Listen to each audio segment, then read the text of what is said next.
Hello प्यारे बच्चों, you are welcome at your YouTube channel maths with Mukesh Changra या math की पाठशाला। तो कल हमने exercise 1.1 number system elements of mathematics class 9th की थी। आज हम एक्सरसाइज 1.2 इसको सोल्व करेंगे। उससे पहले कुछ कंसेप्ट हैं जो मैंने यहाँ पर लिख रखे हैं। उसमें है मेरे पास सबसे पहला जो है डेसिमल रिप्रेजेंटेशन। डेसिमल मतलब दशमलव रिप्रेजेंटेशन। कोई भी नंबर है उसका दशमलव जो विस्तार होता है वो किस तरह से होता है, ये हम इसमें आज डिस्कस करेंगे। जैसा पहला दे रखा है बेटा यहाँ पर टर्मिनेटिंग।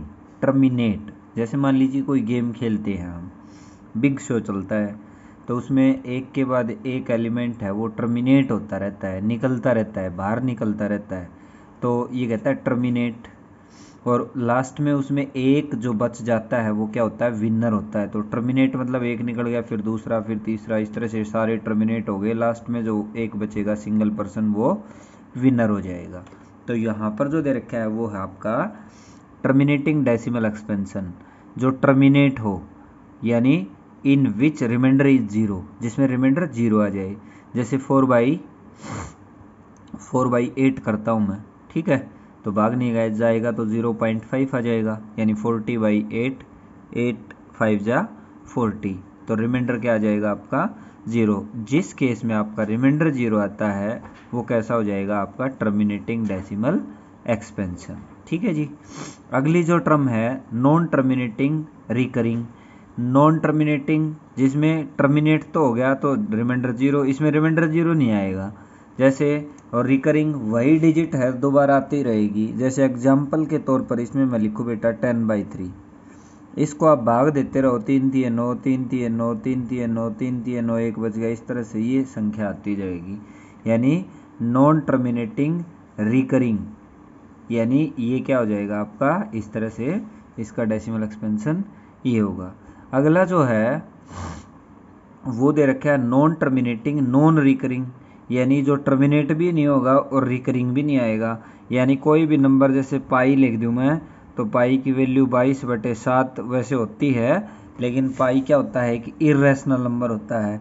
तो इसको आप लिखेंगे, जैसे मान लीजिए कुछ भी आता है रिजल्ट, जैसे इसको मैंने ये लिख दिया 0.34192 इस तरह से ये नंबर हैं, ये चलते जाएंगे, तो ये कैसा हो जाएगा आपका नॉन टर्मिनेटिंग नॉन रिकरिंग। ठीक है जी। अब बात आती है, हम थोड़ा सा इसको डीपली और डिस्कस कर लेते हैं कि रैशनल जो नंबर होता है, जैसे आपका पहला था टर्मिनेटिंग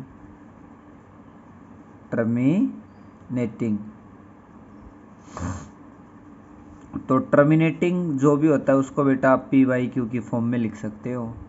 दूसरा यानी जो जिसका डेसिमल एक्सपेंशन टर्मिनेटिंग होगा वो आपका रैशनल नंबर होगा, यानी p/q की फॉर्म में होगा। जो नॉन टर्मिनेटिंग नॉन रिकरिंग है, दूसरा case non terminating non recurring. Non terminating non recurring है, ये आपका कैसा हो जाएगा, ये भी आपका p/q की फॉर्म में आप इसको लिख सकते हो, यानी रैशनल की फॉर्म में लिख सकते हैं। जो तीसरा बचता है थर्ड जो, वो आपका नॉन टर्मिनेटिंग नॉन रिकरिंग।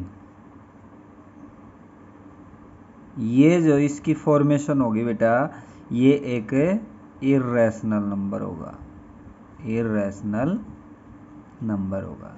बस यही बात मेरे को आपको समझानी थी कि टर्मिनेटिंग डेसिमल एक्सपेंशन को आप p/q में लिख सकते हो, यानी रैशनल नंबर होता है। Non terminating non recurring, non terminating recurring, sorry ये गलत लिख दिया मैंने यहाँ पर, नॉन टर्मिनेटिंग रिकरिंग जो होगा उसको आप पी बाई क्यू की फॉर्म में लिख सकते हो, यानी वो भी आपका रैशनल होता है, और नॉन टर्मिनेटिंग नॉन रिकरिंग है वो आपका इररेशनल नंबर होगा। ठीक है जी।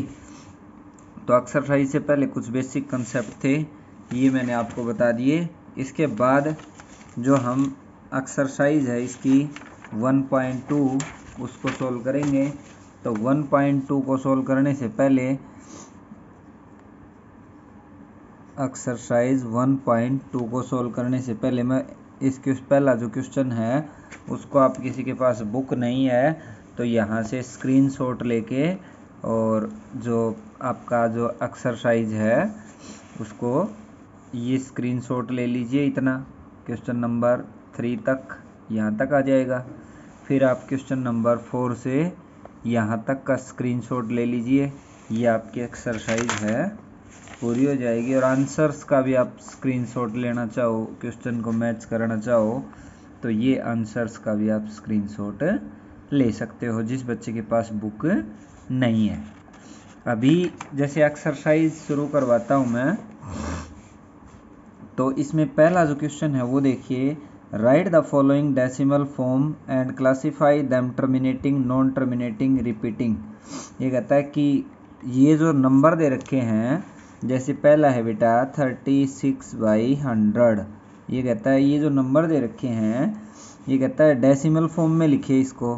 तो ये तो सिंपल सा है, इसको लिख दिया मैंने 0.36। क्लासीफाई देम टर्मिनेटिंग और non terminating repeating, non terminating repeating इस फॉर्म में लिखना है। तो ये हो गया आपका टर्मिनेट, यानी 2.2 के बाद भाग चला गया।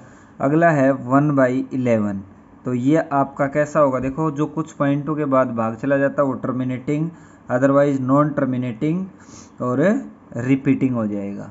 ठीक है, नॉन टर्मिनेटिंग रिपीटिंग। तो अगला जो क्वेश्चन है 1/11, तो देखो बिना भाग दिए इसका एक प्रोसेस होता है, मैं आपको बताता हूँ। तो उसका डेनोमिनेटर है, उसका जो डेनोमिनेटर पार्ट होता है, उसका जो डेनोमिनेटर होता है उसको चेक करते हैं हम। डेनोमिनेटर अकेला है, उसमें क्या होना चाहिए, या तो 2 होना चाहिए या 5 होना चाहिए या 2 और 5 दोनों का फैक्टर होना चाहिए, तब वो क्या होगा आपका टर्मिनेटिंग डेसिमल एक्सपेंशन हो जाएगा, अदरवाइज क्या होगा नॉन टर्मिनेटिंग। तो 1/11 को इजीली आप बता सकते हो कि टर्मिनेटिंग होगा या नॉन टर्मिनेटिंग, क्योंकि 11 के जो फैक्टर बनाएंगे उसमें ना तो 2 है ना 5 है ना 2 और 5, 2 और 5 नहीं है तो 2 और 5 कहाँ से होंगे। तो ये कैसा हो जाएगा आपका, पहले दूसरा जो क्वेश्चन है इसको आप भाग देंगे तो बेटा, जैसे ये तो हमने बता दिया कि ये नॉन टर्मिनेटिंग और नॉन टर्मिनेटिंग है, लेकिन रिपीटिंग और नॉन रिपीटिंग का कैसे पता लगेगा, उस केस में आपको भाग देना पड़ेगा। तो इसको मैं भाग देता हूँ, तो 0 और फिर हमने जैसे 0 उतार ली और ये हो गए 10 और एक और करेंगे तो ये आ जाएंगे आपके पास 9, फिर 0 और फिर 9, फिर 0 और फिर 9, यानी क्या आ जाएगा, इसको मैं लिख सकता हूँ 0.09 इसका बार। तो ये नॉन टर्मिनेटिंग रिपीटिंग हो जाएगा। ये क्या हो जाएगा, नॉन टर्मिनेटिंग रिपीटिंग। ठीक है जी। अगला जो क्वेश्चन है वो देखिए आप, तीसरा जो पार्ट है 4 वूल 1/8, 800 के 32 और एक 33/8। देखो इसके डेनोमिनेटर में अकेला 2 का फैक्टर है, तो ये कैसा हो जाएगा आपका टर्मिनेटिंग होगा, टर्मिनेटिंग होगा। और भाग दे के बेटा आप बता सकते हो कि कितने पॉइंट के बाद ये पूरा भाग जाएगा। तो इसको आप खुद डिवाइड करके आप लिखेंगे, जैसे मान लीजिए कुछ भी आ जाता है 0, 800 के 32, 4 और 1, 8 कम 8 और 2 बच गए, 8 दूनी 16, 4 और 8 पंजू 40, यानी ये आ जाएगा। तो यहाँ पर इस तरह से मैंने पहले ही बता दिया था कि डिनोमिनेटर के फैक्टर बनाए हमने, अकेला 2 आ गया, तो जिसका फैक्टर में 2 हो, अकेला 5 हो, या 2 और 5 दोनों हो, तो वो टर्मिनेटिंग होगा, टर्मिनेटिंग होगा, TERMINATING। ठीक है जी। और भाग दे के आप बता सकते हो, जैसे इसको हमने डिवाइड कर दिया तो ये आ गया। अगला देखो,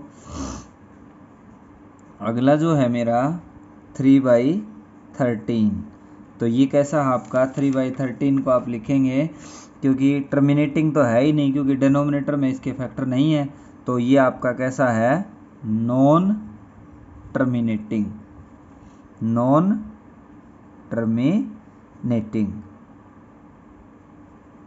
और वो आपको भाग दे के दिखाना है कि कितने पॉइंट के बाद ये पूरा भाग चला जाएगा। ठीक है। अगला जो पार्ट है 2/11, 2/11, तो इसमें भी जो डिनोमिनेटर है उसमें 2 का कोई फैक्टर नहीं है, ना 5 का है, तो ये भी कैसा हो जाएगा आपका नॉन टर्मिनेटिंग और नॉन टर्मिनेटिंग रिपीटिंग, टर्मिनेटिंग और नॉन टर्मिनेटिंग रिपीटिंग पूछा था, नॉन टर्मिनेटिंग रिपीटिंग, और इसको आप डिवाइड करके पॉइंटों में जो भी संख्या आएगी वो यहाँ पर लिख देंगे। अगला जो क्वेश्चन है 5th पार्ट भी हो गया, इसका 6th पार्ट है, इसको देखिए आप 329/400, तो यहाँ इसके फैक्टर बनाते हैं बेटा हम 329, इसको 2 से करेंगे तो ये आ जाएंगे, देखो इधर इसके फैक्टर बना देता हूँ मैं, 2 से कर दिया तो ये आगे 100, और 2 से कर दिया तो ये आगे 50, और 2 से 25, और 5 और 5, 5 5 25 दूनी 50, और 50 चौके 5 5 25 दूनी 50 दूनी 100 दूनी 200, एक और बचेगा भाई, इसको इससे करेंगे तो 200 आएंगे, और इसको इससे करेंगे 100, और इसको इससे करेंगे 50, और इसको इससे करेंगे 25, और इसको इससे करेंगे 5। तो इसके फैक्टर कितने बन गए, 1 2 3 4, यानी 2 की पावर 3 गुणा 5 की पावर 2। अब डिनोमिनेटर में अकेले किसके फैक्टर आ गए, 2 और 5 के दोनों के, तो ये कैसा हो जाएगा आपका टर्मिनेटिंग, टर्मिनेटिंग। अब देखो इसमें भी बेटा बिना डिवीजन के एक तरीका होता है कि जो नॉन टर्मिनेटिंग होता है ना सॉरी टर्मिनेटिंग होता है, तो उसको आप कैसे शो करते हैं, जैसे मैंने लिख दिया 329/2⁻3 5⁻2, दोनों की जो पावर है वो सेम करेंगे, तो यहाँ जो लार्जेस्ट पावर है वो 2⁻3 है, लेकिन 5⁻2 है, तो 5⁻1 से ऊपर मल्टीप्लाई कर दो, 5⁻1 से नीचे कोई फर्क नहीं पड़ेगा, ऊपर वाला कितना आ जाएगा 9 5 45, और 5 दूनी 10, और 4 14, 1 और 5 3 15, और 1 16, और नीचे कितना आ जाएगा 2⁻3 और 5⁻3। तो इसको मैं क्या लिख सकता हूँ बेटा 16/1645/10⁻3, इसको आप लिख सकते हो 16 45, और ये आ जाएगा आपका इस तरह से, यानी 10 की पावर 3, 10 की 3 बार गुणा, तो 10 की 3 बार करेंगे तो आपके पास ये नंबर आ जाएगा, और इसको आप ऊपर शो करेंगे तो वापस कितना जाएगा 1.645, तो ये आ जाएगा आपका 1.645।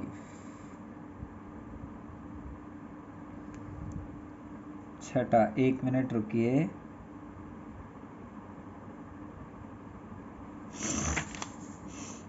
तीन 329/400 1.560.8225 टर्मिनेटिंग। क्या गड़बड़ी कर दी हमने, देखिए 2 दूनी 4 दूनी 8,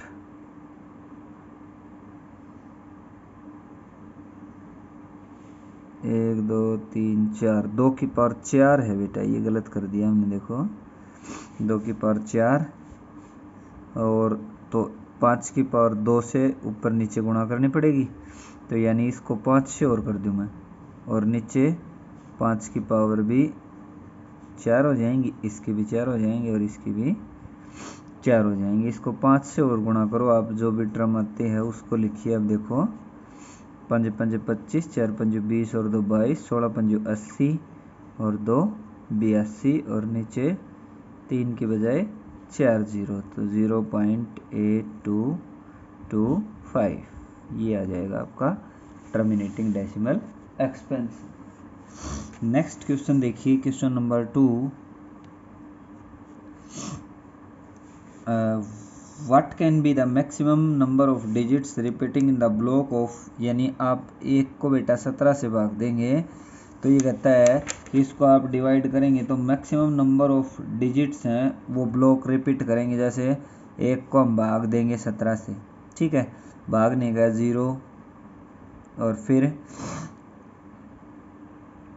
फिर आप इसको डिवाइड करेंगे तो ये लिखेंगे, ये आपका फिर 1 0 उतार ली, और 17 5 85, 17 5 से तो 85, कितने बच गए 15।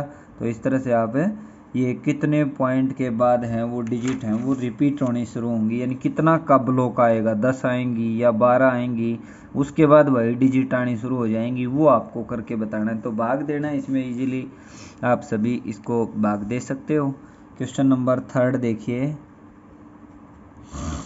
Express the following decimal in the form of p by q where p and q are both integers. इसको p बाई क्यू के रूप में लिखना है बेटा, तो बिल्कुल आसान सा है, तो इसको लिख दिया मैंने 25/100 p बाई क्यू में होगा। दूसरा पार्ट है 0.0675, इसको लिखूंगा से 675, और पॉइंट के बाद 2 और 2 4, तो 1 के आगे 4 जीरो लगा दूंगा। अगला है मेरा 8.0025, तो इसको लिखूंगा बेटा तीसरा पार्ट 80025, और इसके 1 के आगे 4 जीरो, और अगला है मेरा छठा 10001, और इसके आगे 3 और 1 4, तो इस तरह से इसको सॉल्व कर दूंगा। फोर्थ क्वेश्चन देखिए, express the following number in the form of p by Q. इस नंबर को p बाई क्यू के रूप में लिखना है, तो मैं इसको 2 तरीके से बताता हूँ, ध्यान से समझिएगा आप। जैसे एक तो पॉइंट के बाद सीधा बार वाली संख्या शुरू हो जाए, और जितने के ऊपर बार है उतने ही हम नीचे 9 लगा देंगे। जैसे इसका आंसर लिखूँ तो पॉइंट के बाद एक डिजिट और उसी के ऊपर बार है, तो आंसर मेरा इतने ही नीचे 9 लगा दूंगा, यानी 7/9 हो जाएगा। अगला है, जैसे मैं दोनों, ये तो शॉर्टकट ट्रिक है जिससे कि मैं आपको सोल्व करवा रहा हूँ इसको, फिर मैं आपको जैसे आप क्वेश्चन पेपर में जब आता है उस हिसाब से सोल्व करेंगे तो वो अलग बताऊंगा।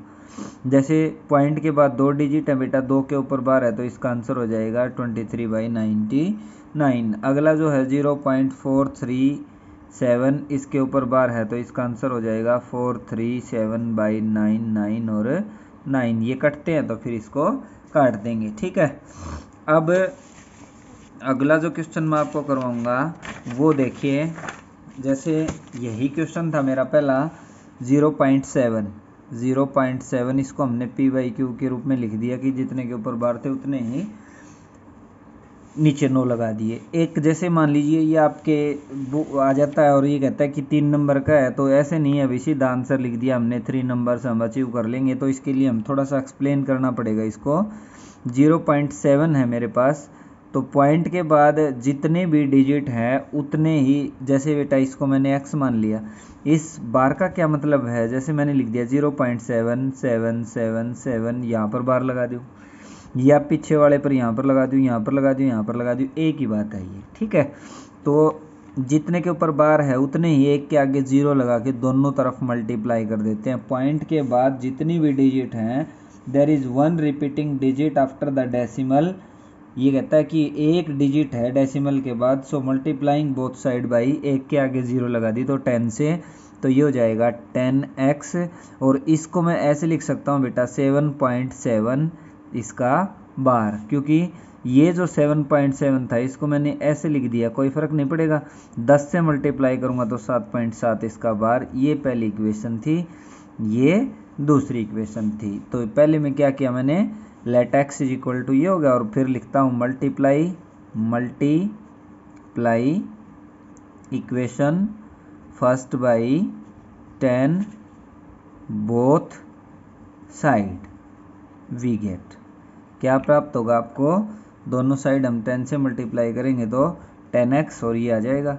अब करूँगा मैं subtracting equation first from second. Equation first को सेकेंड में से हम सब्ट्रैक्ट करते हैं, तब आपके पास क्या आएगा, देखो 10x माइनस एक्स और 7.7 इसका बार में से 0.7 इसका बार घटाएंगे तो 9x इज इक्वल टू ये आ जाएगा 7x की वैल्यू कितनी आ जाएगी 7/9, जो कि मैंने डायरेक्ट मेथड से बताई थी, वही भी आपका 7/9 है। ठीक है, तो इसके बचे हुए जो पार्ट हैं वो हम कल ये एक्सरसाइज और इससे अगली एक्सरसाइज, चलो इससे आगे हम कल करेंगे क्वेश्चन बेटा। Thank you, have a nice day.